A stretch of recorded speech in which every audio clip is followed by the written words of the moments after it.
함께 읽고 묵상한 요나서 1장의 말씀을 가지고 말씀 권면과 함께 말씀 나눔을 하도록 하겠습니다.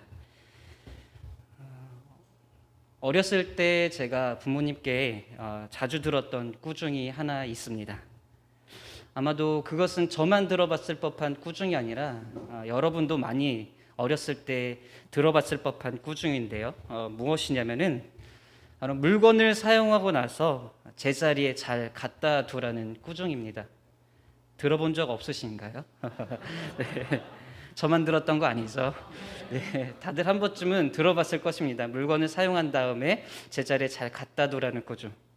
칼이나 가위처럼 자주 쓰는 물건을 사용한 후에 원래 있던 자리에 두지 않아서 대충 치웠다가 나중에 다시 그것을 필요로 할 때 힘들게 찾고 또 잘 찾아지지 않아서 짜증내다가 부모님한테 혼나기도 하고, 또는 다른 사람이 그것을 사용하려고 할 때 있어야 할 자리에 없어서 마지막에 쓴 사람인 제가 또 혼나기도 했고, 그런 경험이 있었습니다. 그럼 제가 부모님께 꾸중 듣고 난 다음에 사용한 물건을 잘 갖다 두었을까요? 네, 그랬으면 당연히 좋았겠지만 저는 여전히 아무 곳에나 대충 치워뒀고, 또 필요할 때는 또 짜증내면서 찾고, 또 그러다가 부모님한테 꾸중 듣고, 또 다음에 필요할 때는 또 아무 곳에 두었다가 찾지 못해서 부모님께 꾸중 듣고, 계속 이렇게 반복됐습니다. 마치 구약의 사사시대 때 이스라엘 백성이 범죄하고 하나님께서 징계하고 그리고 또 회개해서 구원해 주셨던 그런 악순환의 고리가 계속해서 반복됐던 것처럼 저 역시도 마찬가지로 아무 곳에 두고 찾고 짜증내고 꾸중 듣고, 이것이 악순환처럼 반복됐었습니다. 그런데 재미있는 것은 중년이 된 제가 저희 집에서 아이들에게 자주 하는 꾸중 중에 하나가 바로 이것이라는 사실입니다. 물건을 사용한 후에 대충 치우고 필요할 때 찾지 못해서 짜증내는 아이들에게 그러길래 사용한 후에는 제자리에 잘 갖다 둬야지라고 혼내는 제 자신을 볼 때 저도 모르게 종종 놀랄 때가 있습니다. 물건이 있어야 할 곳, 우리가 어느 물건을 사용한 다음에 그 자리에 두는 이유는 바로 그곳이 그 물건을 쉽고 편하게 사용하기 위한 최적의 장소이기 때문에 그렇습니다. 학용품을 책상 가까운 곳에 두고 또 주방용품을 싱크대 안에 모아두고, 그런 것이 다 그런 이유 때문이죠. 그런데 여러분, 물건만 있어야 할 곳이 있는 것이 아닙니다. 사람도 저마다 있어야 할 곳이 있습니다. 왜냐하면 하나님께서 우리를 창조하실 때 우리가 어디에 있어야 할지 이미 다 계획해 두셨기 때문입니다. 하나님은 우리 각 사람을 하나님의 필요에 따라 원하시는 때에 사용하기 위해서 하나님의 목적에 맞게 삶의 자리에 두셨습니다. 그래서 우리는 그 하나님의 목적을 이루기 위해서 우리가 있어야 할 곳이, 우리가 있어야 할 자리가 어디인지 알아야 하고, 마땅히 있어야 할 그 자리에 있어야 합니다. 그 자리를 벗어나지 않고 그 자리를 지켜야 합니다. 그래야만 하나님께서 우리를 사용하시고자 하실 때 하나님의 손에 쓰임받을 수가 있는 것입니다. 우리는 바로 이 사실을 오늘 함께 읽었던 요나 1장의 말씀을 통해서 마음에 다시 한번 되새겨 볼 수 있는데요.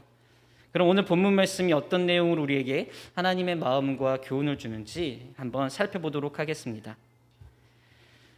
구약의 소예언서 중 하나인 요나서는 우리에게 꽤 친숙한 내용의 말씀이죠. 만약에 여러분이 주일학교를 경험했다면 요나 이야기를 들어보지 못했을 리가 없습니다. 손으로 직접 그린 그림 자료와 함께 전도사님이나 선생님의 스토리텔링을 분명 들어봤을 것입니다. 또 주일학교를 경험하지 못했어도 요나서가 워낙 임팩트 있는 스토리를 가지고 있기 때문에 요나 이야기를 들어보지 못한 분은 아마 거의 없을 것입니다. 아무튼 요나서의 말씀은 어린아이부터 어른에 이르기까지 우리에게 모두에게 꽤 익숙한 말씀입니다. 우리에게 친숙한 말씀, 요나 1장 1절을 보니 이렇게 시작합니다. 여호와의 말씀이 아미떼의 아들 요나에게 임하니라. 북이스라엘의 여로보암 2세 때 활동했던 선지자 요나에게 하나님의 소명이 주어졌습니다. 그럼 선지자 요나가 받은 하나님의 소명이 구체적으로 무엇이었느냐? 이어지는 2절을 보니 이렇게 기록되어 있습니다. 너는 일어나 저 큰 성읍 니느웨로 가서 그것을 향하여 외치라. 하나님께서 요나에게 하신 명령은 간략하게 말하자면 세 가지입니다. 일어나라, 가라, 외치라.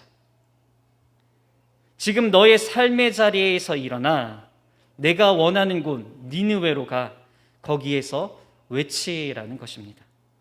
그럼 무엇을 외치라는 것이냐? 구체적인 하나님의 메시지는 뒷장인 3장 4절에 기록되어 있는데 뭐라고 기록되어 있냐면 40일이 지나면 니느웨가 무너지리라. 이것을 니느웨에 가서 외치라는 것입니다.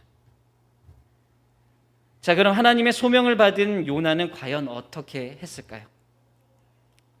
일반적으로 선지자들에게 하나님의 신탁이 주어지면 선지자들은 받은 그 신탁대로 행하게 됩니다. 일어나라면 일어나고 가라면 가고 외치라면 외쳐야 합니다. 그것이 일반적으로 선지자들이 보여주는 우리의 모습입니다.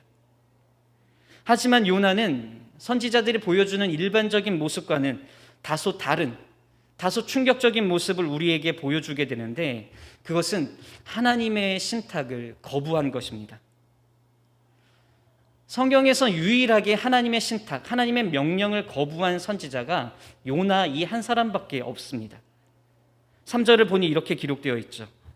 그러나 요나가 여호와의 얼굴을 피하려고 일어나 다시스로 도망하려 하여 욥바로 내려갔더니 마침 다시스로 가는 배를 만난지라.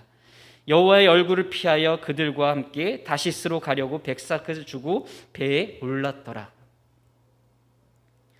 하나님께서 요나에게 일어나 가서 외치라고 하셨는데 요나는 하나님의 그 소명을 거부했습니다. 하나님께서 주신 그 소명을 거부하고 그 자리를 피하려고 했습니다.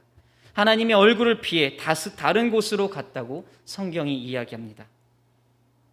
하나님께서는 니느웨로 가라고 하셨는데 우리가 잘 아는 것처럼 요나는 전혀 다른 곳 다시스로 가려고 했습니다.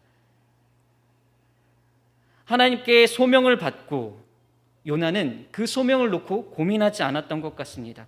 항구에서 니느웨로 갈지 다시스로 갈지 갈등하지 않았습니다. 요나는 신탁을 받은 직후 하나님의 얼굴을 피해 다시스로 가기로 결정하고 항구로 내려갔습니다. 그리고 거기에서 고민 없이 다시스로 가는 배에 올랐습니다. 욥바에서 니느웨로 가려면 동쪽으로 약 550마일 정도, 그러니까 킬로미터로 환산하면 약 900km 정도를 가야 한다고 합니다. 반면에 다시스로 가려면 어떻게 가야 되느냐? 니느웨가 동쪽에 있었는데 다시스는 그 반대쪽인 서쪽이었습니다. 서쪽으로 약 2500마일, 킬로미터로 환산하면 약 4000km 정도 떨어진 곳에 있었습니다. 거리만 놓고 보더라도 다시스로 가는 길이 니느웨로 가는 길보다 훨씬 힘들고 어려운 길이라는 것을 우리는 알 수 있습니다. 그런데 요나는 그 길을 가기로 선택합니다. 왜 요나가 그 길을 가기로 선택했을까요? 이유는 간단합니다. 하나님께서 가라고 하신 니느웨에서 최대한 멀리 떨어진 곳, 정반대 방향인 곳으로 가기 위해서 다시스를 선택했던 것입니다. 이것만 보더라도 요나가 하나님의 소명을, 하나님께서 말씀하신 그 사명을 이루는 것을 얼마나 싫어했는지, 얼마나 완강히 거부했는지를 간접적으로 알 수 있습니다. 그럼 요나는 왜 그토록 니느웨 가기를 싫어했던 것일까요? 우리가 많이 들어봐서 잘 알겠지만 요나가 속했던 북이스라엘과 아수르라는 나라의 정치적인 관계 때문에 그렇습니다. 당시 니느웨는 아수르의 수도였는데 아수르와 북이스라엘의 정치적인 관계가 결코 좋지 않았습니다. 이해하기 쉽게 비유하자면 우리나라와 일본의 관계를 생각해 보면 될 것 같습니다. 아수르는 북이스라엘을 괴롭게 했던 나라였습니다.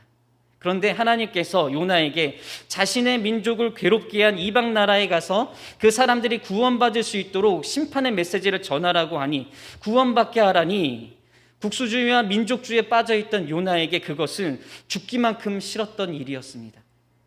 그래서 하나님께서 기뻐하지 않으실 것을 분명히 알매도 불구하고 하나님의 신탁, 하나님의 소명을 거부하고 니느웨가 아닌 정반대 방향의 다시스를 향해서 하나님의 얼굴을 피해 도망쳤던 것입니다. 하지만 여러분, 우리가 이성적으로 판단해 볼 때 과연 하나님의 말씀을 전하고 대언하는 선지자가 무엇을 우선해야 하는 것이 옳을까요? 하나님의 소명, 하나님의 말씀을 우선해야 할까요? 아니면은 자신의 주관적인 감정과 판단을 우선해야 할까요? 당연히 하나님의 말씀을 우선해야 하지 않겠습니까? 일반인이 아닌 하나님의 말씀을 대언하는 선지자인데 그 선지자가 하나님의 소명을 우선하는 것은 너무나도 당연한 것 아닙니까? 아무리 아수르가 조국을 괴롭게 한 이방 민족이라고 할지라도 하나님의 일을 하는 하나님의 선지자라면 냉철한 판단으로, 냉철한 이성으로 하나님의 말씀과 소명을 따라 움직여야 하는 것이 당연한 것 아니었습니까? 그런데 요나는 그렇게 하지 않았습니다. 의도적으로 피했습니다. 하나님의 말씀이 아닌, 하나님의 소명이 아닌 자신의 감정과 판단을 따라 움직였습니다.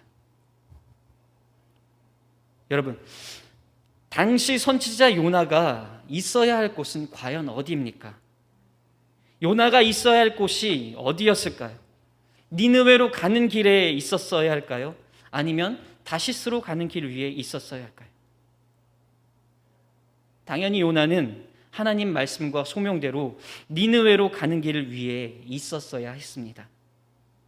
하지만 요나는 자신이 마땅히 있어야 할 자리에 있지 않았습니다.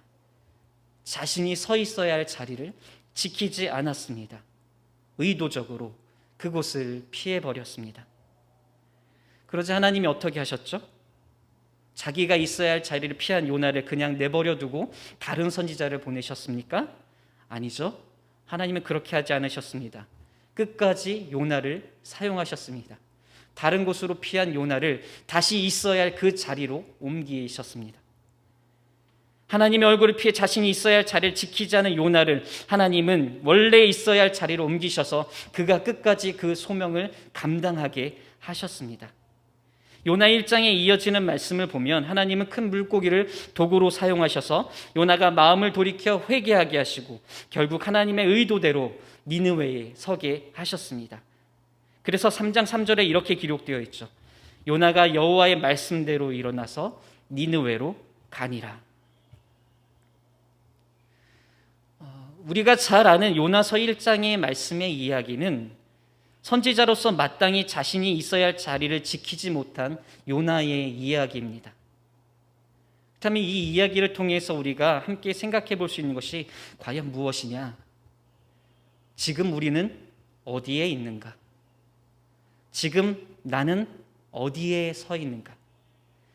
나는 내가 있어야 할 곳에 있는가? 하나님께서 원하시는 곳에 있는가? 아니면 내가 있기를 원하는 곳에 있는가? 이것을 우리가 함께 생각해 볼 수 있습니다. 여러분은 지금 어디에 있습니까? 니느웨로 가는 길 위에 있습니까? 아니면 다시스로 가는 배 위에 있습니까?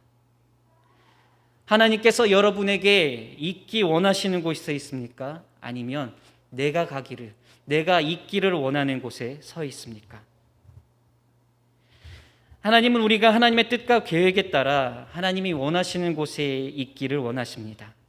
하나님께서 우리를 부르신 그 자리, 그 소명의 자리를 지켜내기를 원하십니다. 여러분이 지금 서 있는 곳을 한번 둘러보십시오. 여러분이 서 있는 자리가 하나님의 소명의 자리인지 아니면 내 생각과 내 뜻, 내 판단이 이끄는 자리인지 한번 돌이켜보시기 바랍니다. 성경에는 요나 외에도 마땅히 자신이 있어야 할 자리, 자신이 지켜야 할 자리를 지키지 않아서 어려움을 당했던 사람들의 이야기가 더 들어있는데요. 대표적인 사람으로 믿음의 조상이라 불리는 아브라함을 이야기할 수 있고 또 이스라엘의 위대한 왕으로 손꼽히는 다윗을 이야기할 수 있습니다. 믿음의 조상으로 불리는 아브라함의 인생을 보면 그의 인생 가운데 몇 차례의 위기가 있었습니다. 그런데 그 위기는 아브라함이 마땅히 있어야 할 자리에 있지 않고 자신의 판단과 자신의 뜻대로 움직였던 그때에 발생했던 위기였습니다. 하나님께서 아브라함을 갈대아인의 우르에서 부르셔서 하란을 거쳐 가나안 땅으로 인도하셨죠. 그리고 하나님은 아브라함을 그 가나안 땅에 거주하게 하셨습니다. 근데 아브라함이 가나안 땅에 거주하던 때 가나안 땅에 가뭄이 들었고, 아브라함은 그 가뭄을 피하기 위해서 가나안 땅에서 나와 애굽으로 들어갔습니다. 가뭄을 피하기 위해 하나님께 묻지 않고 자신의 뜻대로, 자신의 판단대로 애굽으로 이주했던 것이죠. 하나님께서 가라고 하신 것이 아니었는데 임의로 그렇게 자신이 있어야 할 곳을 이탈했습니다. 그런데 자신의 뜻과 생각이 이끈 그곳에서 아브라함은 위기를 겪게 됩니다. 어떤 문제가 발생했습니까? 애굽 왕이 아브라함의 아내 사라를 보고 반해버려서 자신의 아내로 삼으려고 하는 일이 벌어지게 됩니다. 아내 사라를 누이라고 속였던 아브라함, 하마터면 아브라함은 그곳에서 아내를 빼앗길 뻔했습니다. 결과적으로 보면 아브라함은 결국 그 위기를 벗어나기는 하지만 아브라함이 겪었던 그 일이, 그 위기가 왜 일어났습니까? 그 원인을 보면은 아브라함이 마땅히 있어야 할 자리를 지키지 않았기 때문에 일어났습니다. 하나님께서 있으라고 하신 곳, 그 가나안 땅에 있었어야 하는데 자신의 뜻과 판단대로 움직였다가 그런 위기를 겪었던 것이죠. 그런데 이런 일은 아브라함만 겪었던 것이 아닙니다. 오늘날까지도 이스라엘 사람들에게 가장 존경받는 왕인 다윗 왕도 마찬가지로 자신이 있어야 할 곳을 마땅히 지키지 않아 엄청난 위기를 경험했던 적이 있습니다. 사무엘하 11장 1절을 보면 이렇게 기록되어 있습니다. 그 해가 돌아와 왕들이 출전할 때가 되매 다윗이 요압과 그에게 있는 그의 부하들과 온 이스라엘 군대를 보내니 그들이 암몬 자손을 멸하고 랍바를 애워쌌고 다윗은 예루살렘에 그대로 있더라. 자, 왕들이 출전하는 전쟁입니다. 그 자리는 이스라엘을 대표하는 이스라엘 왕 다윗이 있어야 하는 자리였습니다. 그런데 그때 그 자리에 있어야 할 다윗은 그 전쟁의 자리에 없었습니다. 그럼 다윗은 마땅히 있어야 할 그 자리에 있지 않고 어디에 있었다고 말합니까? 성경을 보니 다윗은 그때 예루살렘 왕궁에 있었다고 이야기합니다. 그 왕궁에서 다윗이 무엇을 했느냐? 잘 아시는 것처럼 한가로이 왕궁 옥상을 거닐다가 우연히 우리아의 아내 밧세바를 보게 되고 밧세바와 간음을 저지르고 말았습니다. 또 그리고 자신의 간음죄를 숨기기 위해서 충신이었던 밧세바의 남편 우리아까지 죽이는 죄를 범하고 말았습니다. 여러분, 다윗에게 왜 이런 끔찍한 일이 벌어졌습니까? 우리는 이 사건의 원인이 다윗이 마땅히 있어야 할 자리에 있지 않았기 때문에, 지켜야 할 자리를 지키지 않았기 때문에 벌어진 일인 것을 알 수 있습니다. 내가 있어야 할 곳에 있지 않고 내가 원하는 곳에 있다 보니 사단의 유혹이 시작되었고 결국 그 유혹에 무너져 죄를 범하게 되고 말았던 것입니다. 여러분, 이처럼 우리가 마땅히 있어야 할 자리, 하나님께서 우리가 있기를 원하시는 그 자리를 지키지 않았을 때 우리 삶에 문제가, 위기가 발생하게 됩니다. 그렇기 때문에 우리가 성경이 주는 교훈을 통해 기억해야 할 것은 하나님께서 우리에게 원하시는 자리, 우리가 있기를 원하는 곳에 마땅히 있어야 한다는 것이죠. 하지만 반대로 우리가 하나님의 뜻대로 마땅히 있어야 할 곳, 마땅히 있어야 할 자리에 있으면 하나님의 놀라운 은혜와 하나님의 역사를 경험할 수 있다는 사실도 알아야 합니다. 신약 성경 사도행전 1장 4절을 보면 예수님께서 사도들에게, 제자들에게 이렇게 말씀하십니다. 그들에게 분부하여 이르시되 예루살렘을 떠나지 말고 내게서 들은 바 아버지께서 약속하신 것을 기다리라. 예수님이 사도들에게 예루살렘을 떠나지 말라고 말씀하셨습니다. 예루살렘에 있으라고 말씀하셨습니다. 그 자리를 지키라고 하셨습니다. 그리고 그들은 예수님의 말씀대로 그 자리를 지켰습니다. 있으라고 한 곳에서 벗어나지 않았습니다. 그러자 예수님 말씀에 순종한 그들에게 어떤 일이 벌어지게 됩니까? 우리가 잘 아는 것처럼 사도행전 2장에 기록된 것처럼 성령이 그들 각 사람에게 임하여서 성령의 충만함을 받고 성령의 역사를 경험하게 되었습니다. 내가 있어야 할 곳, 마땅히 있어야 할 곳, 지켜야 할 곳을 지키니 하나님의 능력과 역사를 경험하게 되었던 것입니다. 몇 가지 성경의 예를 통해서 잠깐 살펴봤는데요. 하나님께서 우리가 있기를 원하시는 그 삶의 자리에 우리가 있지 않을 때, 하나님의 뜻이 아닌 내 뜻이 앞서는 그 자리에 우리가 있을 때는 인생의 뜻하지 않은 위기와 어려움을 겪게 되지만, 반대로 하나님께서 우리에게 있기를 원하시는 그 자리를 지켜낼 때는 하나님의 능력, 하나님의 일하심을 볼 수 있다는 것을 우리가 알 수 있고 기억해야 합니다. 그렇다면 여러분, 우리는 과연 어디에 있어야 할까요? 하나님께서 부르신 소명의 자리, 하나님이 우리가 있기를 원하시는 바로 그 자리에 있어야 할까요? 아니면 내가 있기 원하는 곳에 있어야 할까요? 너무나도 쉬운 물음이지만 참 어려운 질문인 것 같습니다. 하지만 우리는 하나님께서 부르신 그 소명의 자리를 지켜야 합니다. 하나님께서 원하시는 곳에 있어야 합니다. 그런데 재미있는 것은 하나님께서 원하시는 자리가 아닌 내가 원하는 자리에 우리가 움직인다 하더라도 결국에는 어떻게 되느냐? 우리가 하나님께서 원하시는 그 자리로 돌아오게 된다는 사실입니다. 요나의 이야기를 한번 보십시오. 요나가 하나님께서 원하시는 니느웨로 가지 않고 다시스로 가고자 했지만 위기를 경험하고 나서 결국 어떻게 되었습니까? 다시 니느웨 위에 서게 되었습니다. 아브라함이 가나안 땅에서 가뭄을 피해 애굽으로 갔지만 그곳에서 위기를 경험한 뒤에 다시 어떻게 되었습니까? 결국 가나안 땅에 섰습니다. 다윗이 마땅히 있어야 할 자리를 지키지 않아 범죄했다가 어떻게 되었습니까? 결국 하나님께 회개하고 돌아와 자신이 지켜야 할 자리를 지키게 되었습니다. 재미있는 사실은 우리가 하나님께로부터 발버둥 쳐서 우리가 있기를 원하는 곳에 있다 할지라도 결국에는 하나님이 원하시는 곳으로 돌아오게 된다는 사실입니다. 우스갯말 중에 그런 말이 있죠. 한 대 맞고 할래? 아니면 그냥 할래? 네. 성경의 교훈을 보면 결국에는 우리는 그 자리로 돌아와야 합니다. 하나님께서 원하시는 자리로 돌아와야 합니다. 그렇다면 인생의 위기와 어려움을 겪고 돌아오기보다 하나님께서 우리를 있게 하신 그 자리에 순종함으로 그 자리를 지키는 것이 지혜로운 삶이 아닐까요? 오늘 함께 나눈 말씀을 정리해 보자면 우리는 하나님께서 우리에게 원하시는 곳에 있어야 한다는 것입니다. 내가 있기를 원하는 곳에 있는 것이 아니라 하나님께서 우리를 두신 곳, 하나님께서 원하시는 곳에 마땅히 있어야 한다는 것입니다. 그 자리, 우리가 있어야 할 그 자리는 우리 각자가 다 다릅니다. 하나님께서 우리에게 주신 각 사람의 소명이 다르기 때문이죠. 중요한 것은 그 자리에 우리가 항상 있어야 한다는 것, 그 자리를 벗어나서는 안 된다는 것, 그 자리를 지켜내야 한다는 것입니다. 그 자리를 지킬 때, 그 자리에 항상 있을 때 하나님께서 우리를 통해 역사하셔서 하나님의 일을 이루어 가실 것입니다.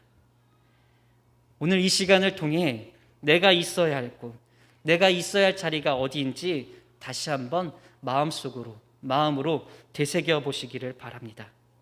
그리고 하나님께서 부르신 그 자리, 예배의 자리, 소명의 자리를 나의 감정과 상관없이 끝까지 믿음으로 지켜내는 여러분 모두가 되기를 주의 이름으로 축원합니다.